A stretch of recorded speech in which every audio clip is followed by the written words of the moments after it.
In this video, we want to determine the sine or cosine function that models a graph. In this video, I'll be using the sine function. So the first thing I want to do is write the general form of the sine function, which is y equals a times sine b outside of x minus c plus d. And I want to find the a, b, c, and d values from the graph. I'm going to be starting by finding the d value, which we know is the equation of the midline.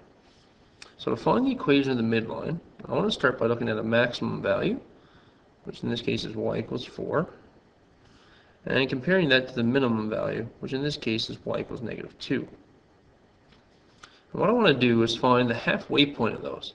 So to do that, I can take 4, and I can add negative 2 to it, and then divide those by 2. If I do that, I'm going to get a value of 1.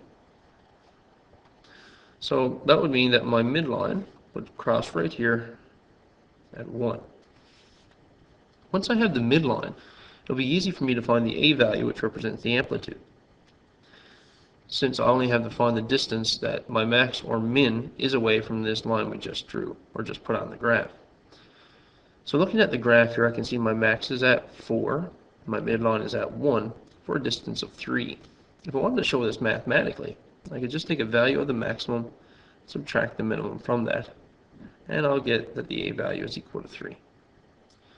The next thing I'd like to look at is the value of b, which determines the period of my graph. The base period of a graph using radian measure is 2 pi. But we can see that this graph has a period that's shorter than 2 pi because it repeats before we get to this point. So what I'm going to do is start at 0 and the point 4 here, and see how far I have to go before I have another maximum. So if I trace my graph, I see I move across to the point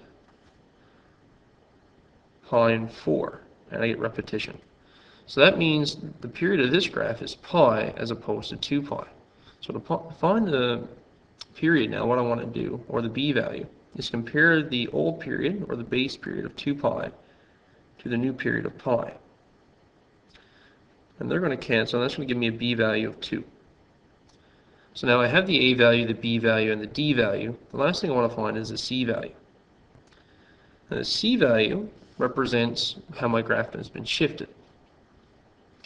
Now, since I'm using the sine function, I know that my sine function would normally begin at the midline and then move up to a maximum, and then down to a minimum, and so on.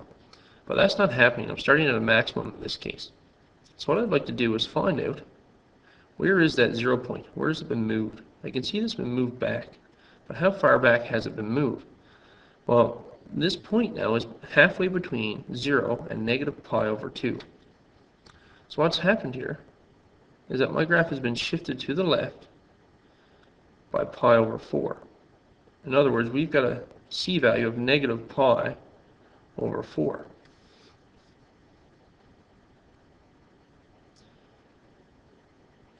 So taking those values and putting them into my function, I'll have y equals the a value of 3 sine b value of 2 outside of x, and it says minus c, but I'm subtracting a negative, so I'm going to say plus pi over 4, and the midline was at 1, so plus 1.